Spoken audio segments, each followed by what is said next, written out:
Extra, extra, we're back with another entry. Today's entry pertains to two worlds that are hand in hand, sports and healthcare.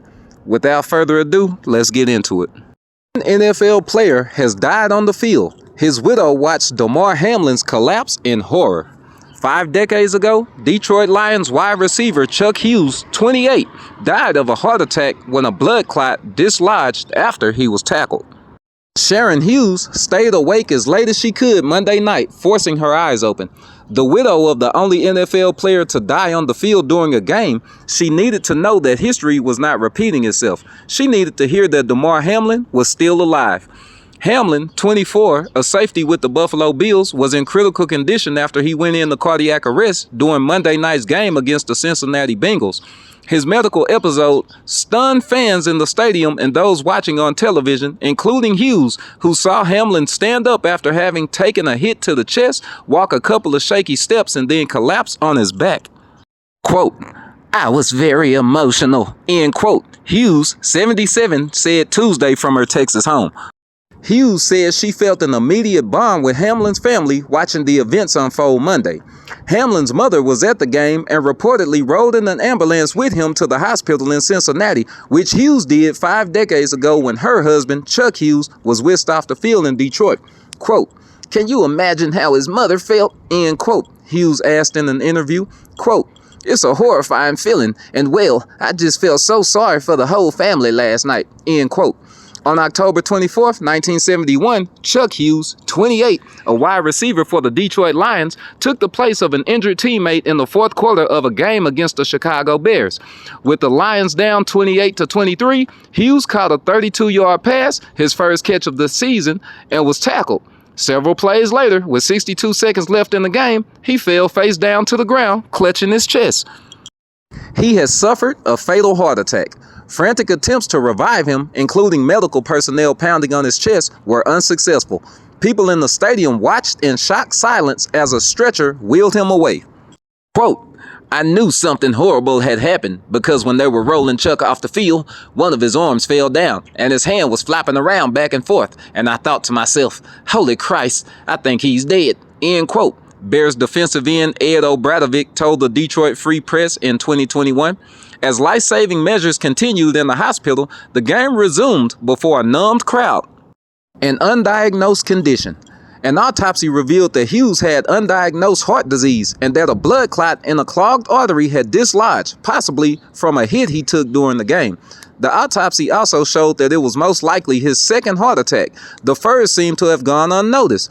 He had been hospitalized 7 weeks before what doctors told the family appeared to be a spleen, lung, or kidney injury, according to Yahoo Sports. He left behind his wife Sharon and his son Brandon Shane Hughes, who was just under 2 years old. On Tuesday, Brandon Hughes, now 53, said that he hoped Hamlin makes a full recovery and that if Hamlin's family needed one, quote, "They have a support system here," end quote. Quote, "I would be more than happy to speak with them," end quote, he said. Quote, "We certainly understand what they're going through," end quote. He also said he hoped NFL players were receiving proper medical screening for the type of heart issues that were not detectable in his father's time. Quote, "What happened to my father in 1971 is the Stone Ages as far as medicine goes compared to today," end quote, he said. Quote, "Are these young men getting the medical care and screenings that they should?" End quote. Chuck Hughes had loved football since he was little, Sharon Hughes said, and she always supported him in his passion. She said she felt genetics played a bigger part in her husband's death than his chosen sport. Quote, "You can't blame football," end quote, she said, adding, quote, "I never did," end quote. Little information about Hamlin's medical condition was released after he collapsed Monday night. Sharon Hughes said that she was following the news, but that for now, she was focused on just one thing. Quote, "He's alive," end quote, she said. Quote, "Thank goodness," end quote. Well, this the part of Jaundice Journal where we keep it funky like a nursing home. Yeah, it's nice of Miss Sharon Hughes, 77 years of age, to be concerned about the health and well-being of Damar Hamlin and his family that Monday night. But, Cora, before you go, can you tell Miss Laura goodbye? Do what now? I said tell Miss Laura goodbye. Bye, Miss Laura. To the media of North America and to Miss 77-year-old Sharon Hughes. Look, we're not stupid. We broadcast ourselves. That means the jig is up. A 77-year-old woman is not going to be up late Monday night watching two teams that her husband did not play for at the time of his demise. He was the wide receiver for the Detroit Lions. His last game was against the Chicago Bears. Damar Hamlin played for the Buffalo Bills when he suffered cardiac arrest against the Cincinnati Bengals. It just doesn't make sense. Another thing, white women are the enemy of black men. Just look at Sarah Page. Just look at Fannie Francis Taylor. Just look at Carolyn Bryant. That's two. Three, white people are always trying to slip what happened to them into the so-called black man's plight. We're tired of y'all doing that. Just hang it up. Just knock it off. Yeah, North American media, you and Sharon Hughes, a 77-year-old white woman, might play on the heartstrings of the rest of the citizens of North America, but us over here at Jaundice Journal, you're going to have to wake up pretty early in the morning. A 77-year-old white woman should be familiar with a time when a Bill Willis, Kenny Washington, Woody Strode, and Marion Motley couldn't even play in the NFL without facing racial discrimination. They had to go through things like a gentleman's agreement where that states that we'll let one black man in the NFL and no other black man can get in. That was in the 1920s. In the 1940s, more black men would be able to play, but not without fighting the defense and racial discrimination, even though they broke scoring records in college. You see that?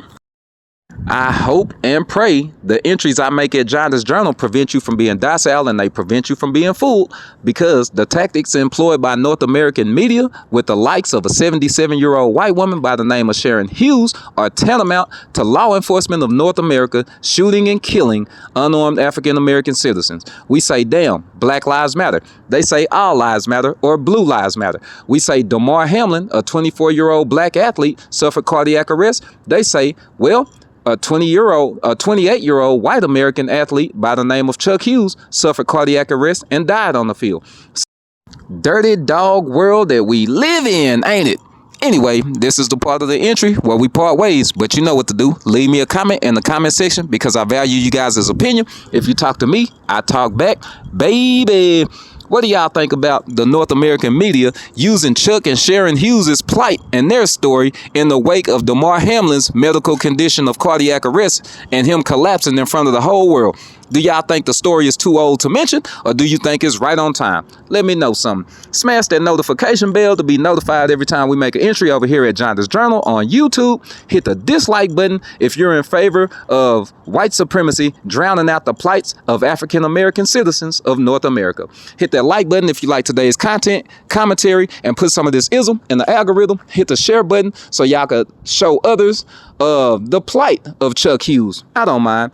Until next time, hit that subscribe button. It's a call to action. Thanks for helping me get my subscriptions up. Peace. No Power to You LLC is my new brand. I branded myself in order to pass out liberation in the form of 4 ebooks. One link, 4 ebooks, each an hour long a piece to read. Learn about race relations in North America as well as abroad between white and black people with the No Power to You Presents the Book of Lives series. Learn about how to get out of a hard time and how to stay out of one with the No Power to You Presents Hell Hath an Exit series. We the brand of liberation. We're playing no games. Go check me out on Amazon. Read, rate, and review.